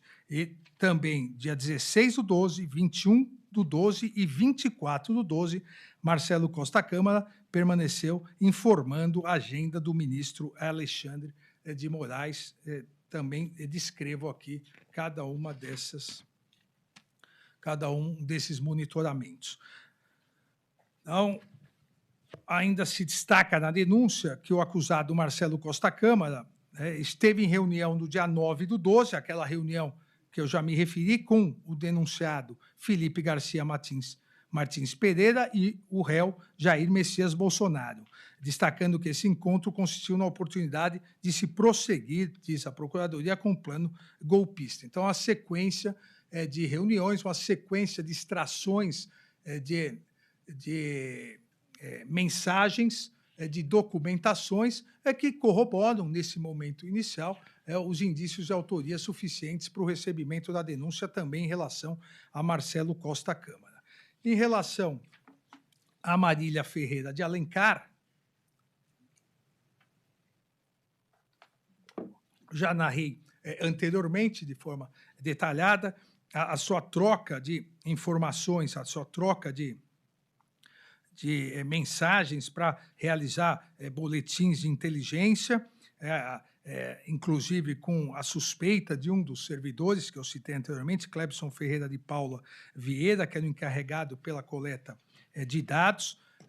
Há as planilhas que foram apreendidas com aqueles 75% de um, 50% por outro, 75% em Minas, 50%, esses fatos comprovados de forma documental, esses fatos também foram confirmados pelo depoimento do analista de inteligência, exatamente aquele que, no primeiro momento, estranhou esse pedido, o depoimento de Clebson Ferreira de Paula Vieira, que confirma que as análises foram utilizadas para direcionar as forças policiais, o que evidencia a conduta criminosa da denunciada, ou, no mínimo, indícios razoáveis que precisarão ser apurados durante a ação penal. Eu transcrevo no voto, que está no telão, transcrevo os trechos principais do depoimento do analista de inteligência Clebson Ferreira de Paula Vieira. Um deles que fala que, abre aspas, que o que foi percebido pelo declarante é que a PRF agiu no dia das eleições com base nos boletins do declarante, tanto para saber onde estava o efetivo, quanto para saber onde direcionar o efetivo, que as ações da PRF seriam blitz em municípios ou próximos a municípios dos quais o então candidato Lula tivesse votação acima de 75%, que ressalta que fez impressão dos dados dos boletins, nos quais havia votação iguais ou superiores a 75% para ambos os candidatos, mas o declarante somente percebeu uma atuação da PRF nos locais onde o então candidato Lula vencia, não o tendo percebido nos locais onde o então candidato Bolsonaro vencia, que tais fatos incomodaram muito o declarante, mas na época não tinha a quem recorrer. Então, corroborando a prova documental que foi apresentada pela Procuradoria. Ainda, assim como disse anteriormente em relação a Fernando de Souza Oliveira, também os elementos de prova são os mesmos elementos nos diálogos de ambos, confirmam aqui os indícios suficientes de autoria de Marília Ferreira de Alencar. E transcrevo novamente o que já transcrevi em relação a Fernando de Souza Oliveira, a troca de mensagens entre Marília e Fernando. Ainda a denúncia junta aos autos, está juntado, e por isso complemento no voto, a planilha 2022-102, endereço das UOP, em que haveria a listagem das unidades operacionais e o arquivo dados de extração, aqueles que direcionariam para locais onde um dos candidatos a presidente da República teria mais votos. Há, portanto, aqui, presidente, a colegas, há todos os elementos necessários também para o recebimento da denúncia em relação a Marília Ferreira de Alencar. Em relação a Mário Fernandes, também entendo que há justa causa para o recebimento da ação penal, porque é descrita de forma lógica e consistente a sua conduta no âmbito do que a Procuradoria-Geral da República entendeu denominar como organização criminosa.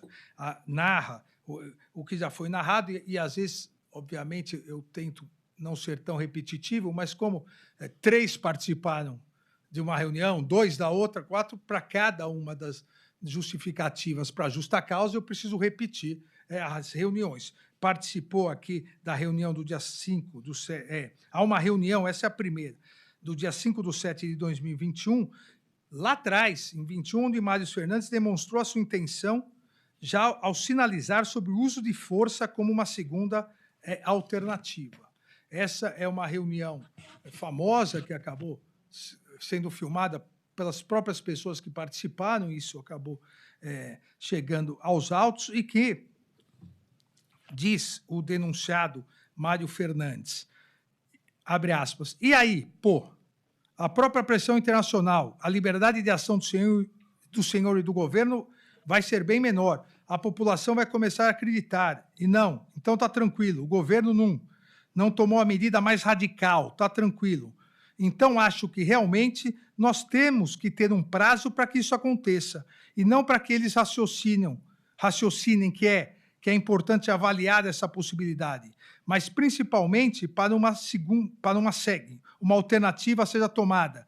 Como o senhor bem disse, antes que aconteça, porque no momento que acontecer, que é 64 de novo, é uma junta de governo, é um governo militar, é um atraso de tudo que se avançou no país, por isso vai acontecer, o país vai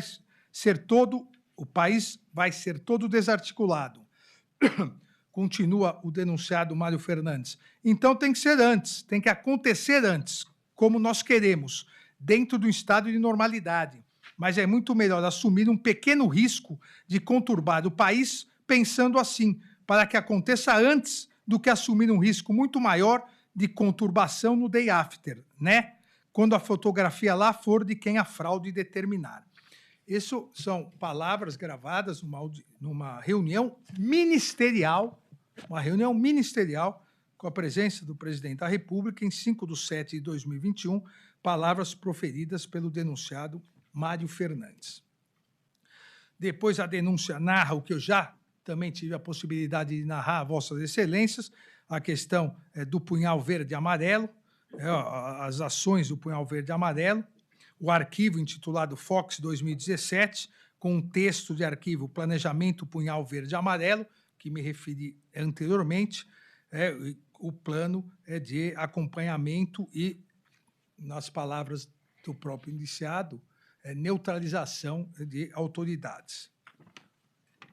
A acusação ainda destaca, junto ao documento, uma análise de chances de êxito médio tendente a alto, assim como prevê a possibilidade de danos colaterais, inclusive com a possibilidade de mortes. Demonstrou ainda que esse planejamento criminoso previa os recursos necessários para a efetivação das ações, com a menção armamento bélico, pistolas, fuzis, metralhadora, lança-granada, lançador de foguetes antitanque, e essa é a planilha que foi apreendida com todos os detalhes.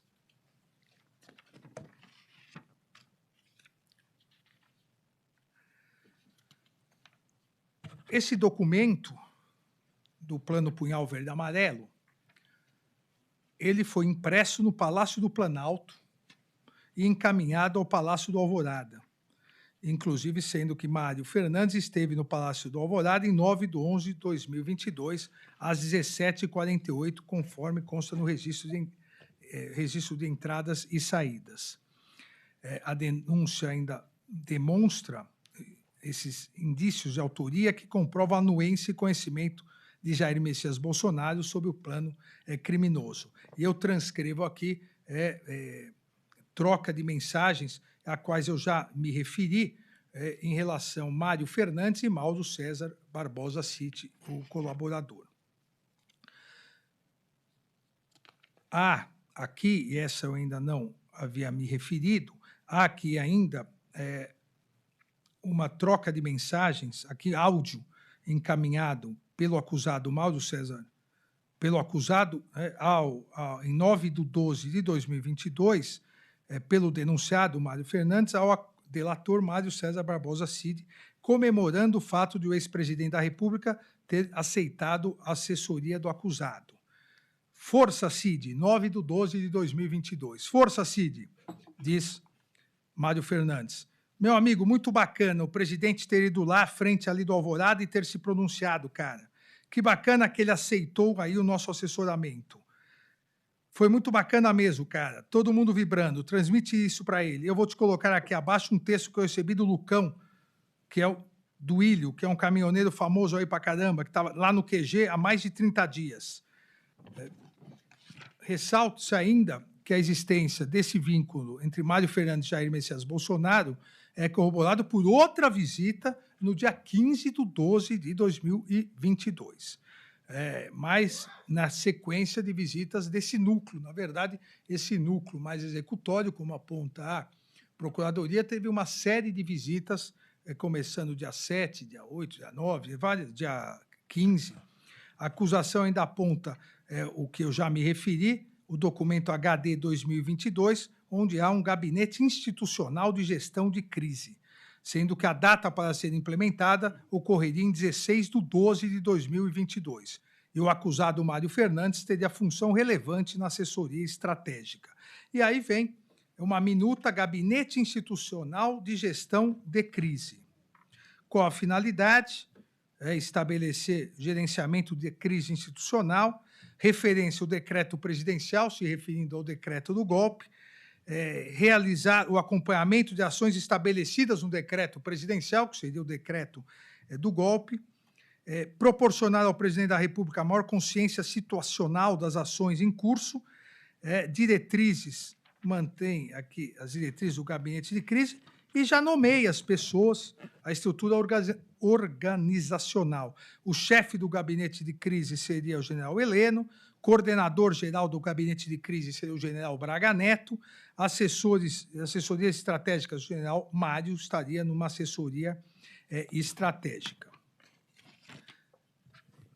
Esse HD 2022, posteriormente renomeado para GAB Crise GSI, foi impresso também no Palácio do Planalto, como comprova a perícia realizada pela Polícia Federal. E foi impresso no Palácio do Planalto pelo acusado Mário Fernandes na data de 16/12/2022, além de ter sido impresso também por Reginaldo Vieira de Abreu em 6 cópias. Aqui também é importante a ação penal para apurarmos, que da tribuna foi dito, e a defesa tem toda a possibilidade de combater isso, que nunca ninguém teve acesso a isso.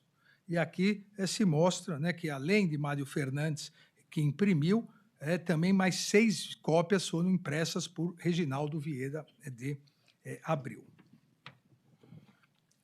A acusação aponta ainda que Mário Fernandes foi pessoalmente no acampamento em frente ao quartel-general do Exército nas datas de 2 de novembro, 5 de novembro, 13 de novembro e 18 de novembro, inclusive há registros fotográficos ainda. A acusação pontua outros diálogos de Mário Fernandes com manifestantes a favor de uma intervenção militar, aqui Lucas Rotílio Durlo, conhecido como Lucão, e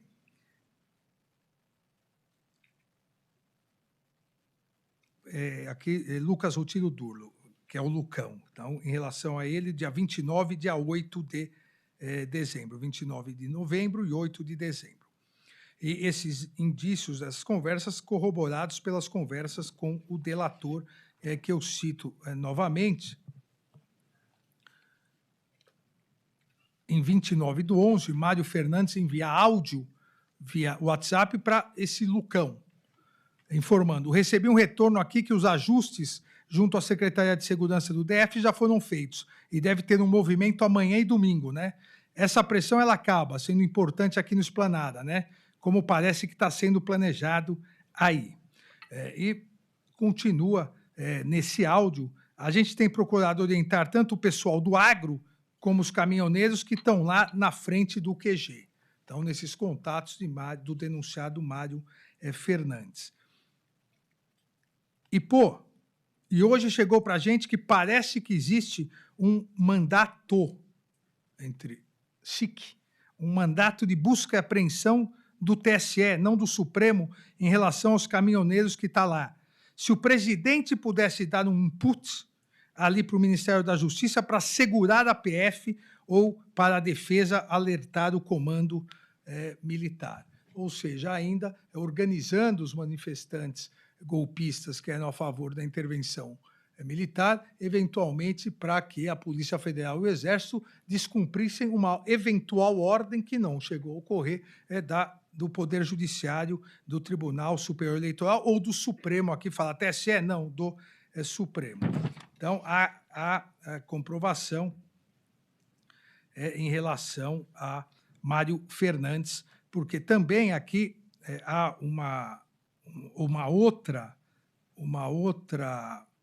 mensagem que foi recuperada, descrevendo que Mário Fernandes teve participação central nessa ligação entre a organização criminosa e os manifestantes que pediam, na frente dos quartéis e também os caminhoneiros que pediam intervenção militar. Há diálogos entre Mário Fernandes e Rodrigo Iaçu Faria Iquizelli, um dos líderes, apontados como líderes do acampamento de Brasília e companheiro de Damião Irana, que foi presa pela Polícia Federal por participar daqueles atos depredatórios que eu coloquei no vídeo, o ataque à sede da Polícia Federal no dia 12 de dezembro, é o dia da diplomação do presidente.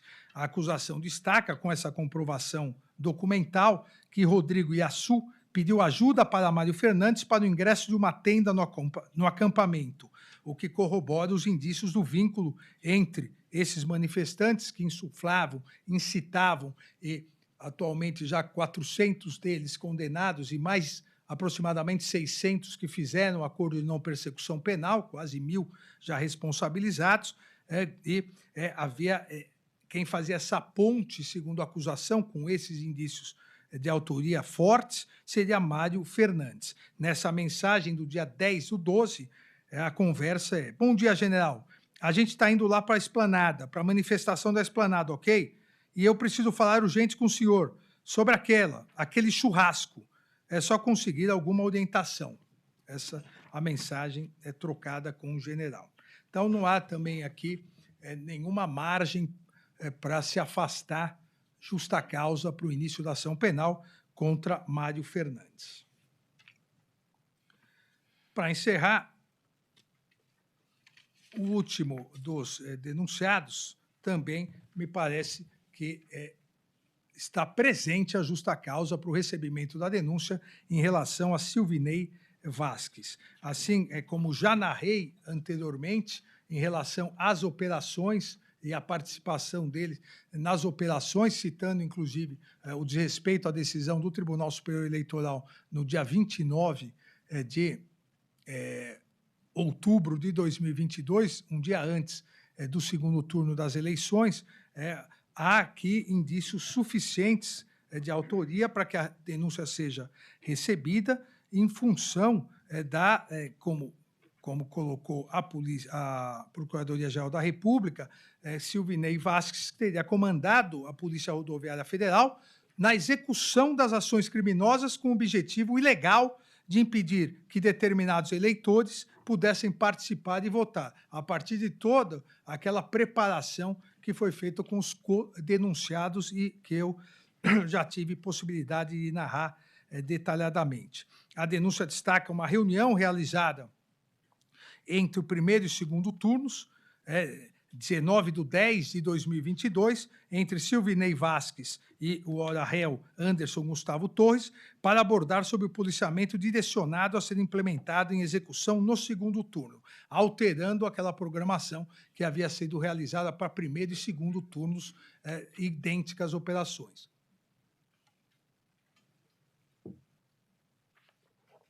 A Procuradoria salienta que nessa reunião, Silvinei Vasques teria afirmado na reunião que, entre aspas, havia chegado a hora da PRF tomar lado na disputa, bem como incentivou, entre aspas, o engajamento dos presentes nas operações de 30 de outubro, especialmente no Nordeste.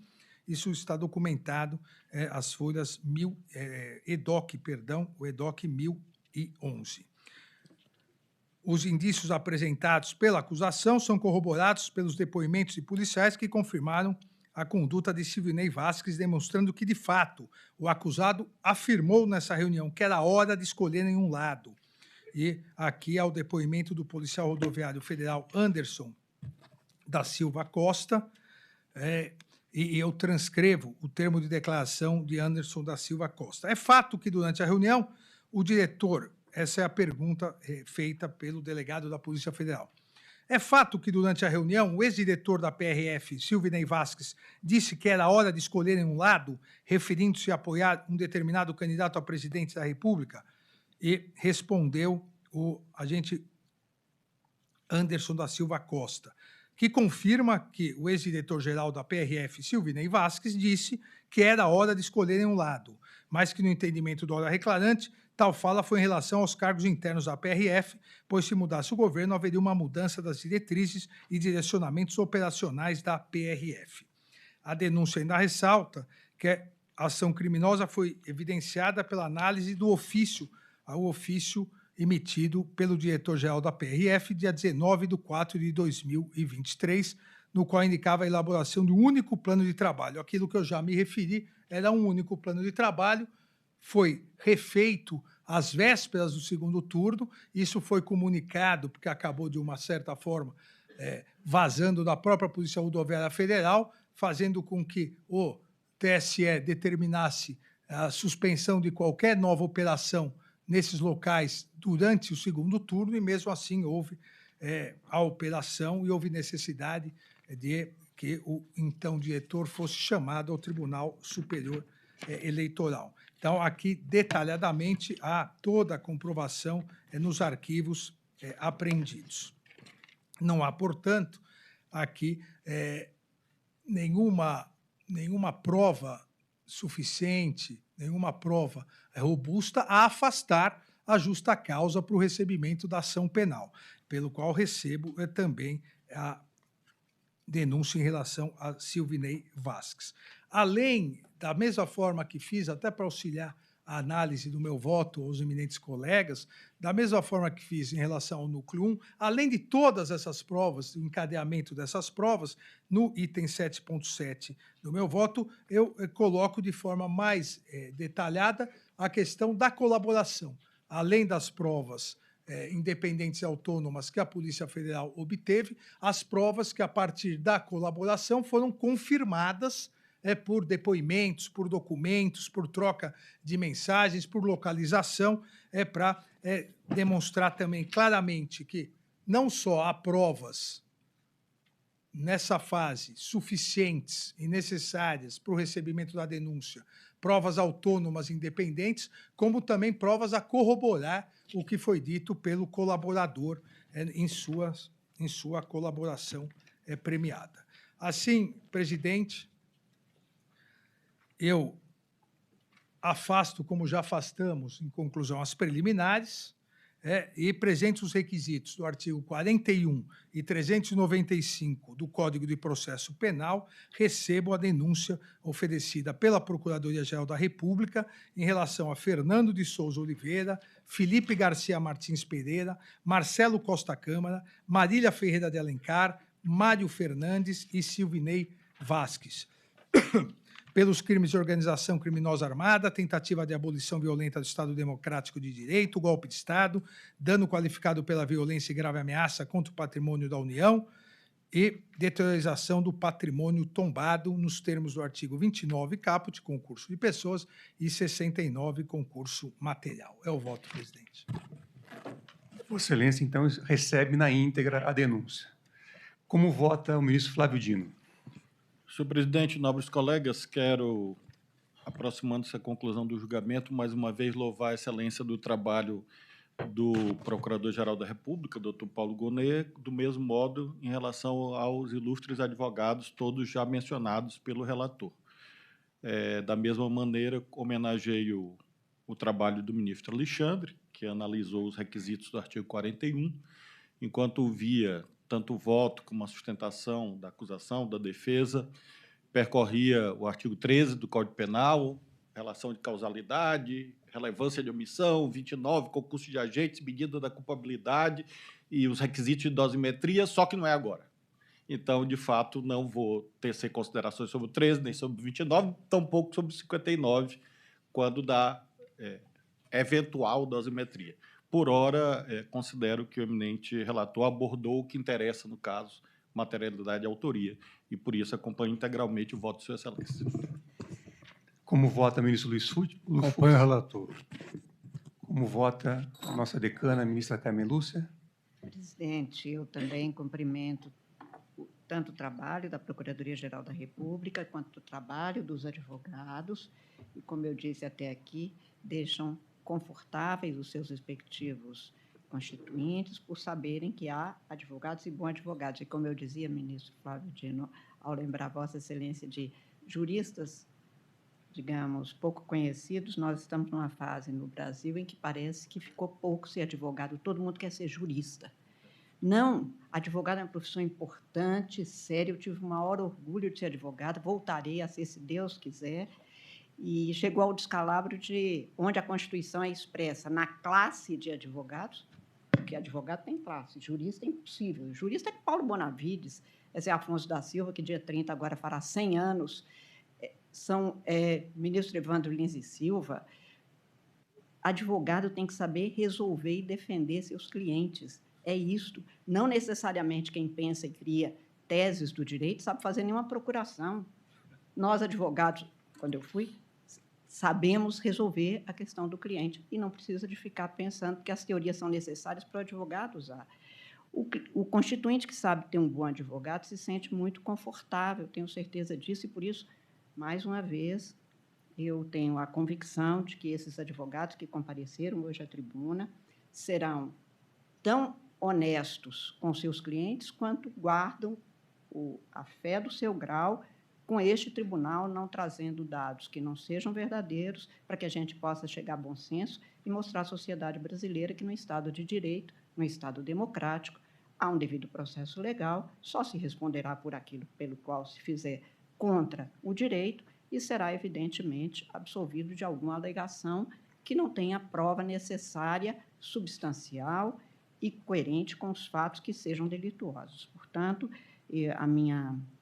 meu apreço pelo trabalho realizado da Procuradoria, que tem o dever de fazer cumprir com que as investigações sejam feitas e a apuração nos termos da lei, quanto dos senhores advogados, e vivemos numa situação que, pela lei mesmo, nós nos devemos, advogados, juízes e membros do Ministério Público, urbanidade, tranquilidade, porque é isso que se espera de uma comunidade jurídica no Estado democrático, é isso que nós estamos tendo, um exemplo, portanto, de comportamentos que valem muito para a vida de todas as pessoas. Neste caso, eu também examinei, como cumprimento o ministro relator, que tem feito um trabalho primoroso, um trabalho, eu diria, beneditino, porque costurar e alinhavar e ver de novo cada um desses dados nos leva muito tempo, que é um tempo necessário, mas que tem na exposição feita, né, ministro Alexandre, o depoimento para a sociedade que tudo está sendo feito com a cautela devida que merece tanto o denunciado quanto cada cidadã e cidadão brasileiro, para saber que não é nada que não seja devidamente apreciada, examinada e com a conclusão própria, como o direito determina. Farei juntada de voto escrito, como disse antes, presidente. As acusações são graves, as denúncias são sérias. Tenho certeza que tudo será apurado no seu devido tempo, na fase instrutória do processo, como tem de ser. E falou-se tanto hoje aqui de Bíblia e enfim, de momento pascal que acabamos de viver, neste caso, nesta fase. Não há o que perdoar. Sabiam o que estavam fazendo. Portanto, eu também estou votando no sentido de receber a denúncia, nos termos do que foi lido pelo relator e nos termos do que consta do meu voto, de que farei imediata juntada. Como voto, presidente. Obrigado, ministra Carmen Lúcia. Também eu farei a juntada de voto escrito, mas estou acompanhando na íntegra o eminente relator, por entender presentes os requisitos do artigo 41 e 395 do Código de Processo Penal.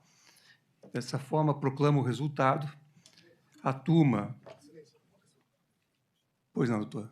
Há dois pedidos de relevante realizados na defesa. O primeiro diz respeito a um pedido de revogação de prisão preventiva, que, com máximo respeito, não encontra obstáculo no julgamento do agravo regimental e, inclusive, com o dado que trouxe o excelentíssimo relator, desidratando a periculosidade, porque a denúncia não contempla a tentativa. Se superado esse pedido, inclusive com a possibilidade de aplicação de domiciliar, que seja permitido, então, ao advogado ingressar ao sistema com o computador, porque o processo não pode ser eletrônico para nós e físico para ele. E o que foi pedido não foi, excelentíssimo procurador, que se disponibilizasse equipamentos eletrônicos ao cliente, mas que a defesa pudesse fazer presente o equipamento, porque, repito-se, o processo não pode ser eletrônico para nós e físico para ele. Muito obrigado. Consulto o eminente relator. Será analisado no devido tempo. Pois não. Senhor presidente, rapidamente, aproveitando a intervenção do colega, agora recebida a denúncia, da tribuna nós suscitamos a questão, ministro Alexandre de Moraes, de reanálise das medidas cautelares. Então, gostaria que essa igreja turma analisasse a situação do Felipe Martins em relação às medidas cautelares, agora que não há mais investigação em curso. Agora nós estamos diante de uma ação penal recebida pelo tribunal. Muito obrigado, senhor presidente. Ministro Alexandre, da mesma forma. Pois não. Então, proclamo o resultado. A turma, por unanimidade, no julgamento do mérito da PET 12.100, recebimento de denúncia do Núcleo 2, verificou estarem presentes os requisitos exigidos pelo artigo 41 e 395 do Código de Processo Penal e recebeu integralmente a denúncia oferecida pela Procuradoria-Geral da República em face de Fernando de Souza Oliveira, Felipe Garcia Martins Ferreira, Marcelo Costa Câmara, Marília Ferreira de Alencar, Mário Fernandes, Silvinei Vasques. E também, em razão do término da análise deste recebimento de denúncia, cancelo a sessão extraordinária agendado para amanhã, às 8 horas. E declaro encerrada a sessão, desejando uma boa tarde a todos.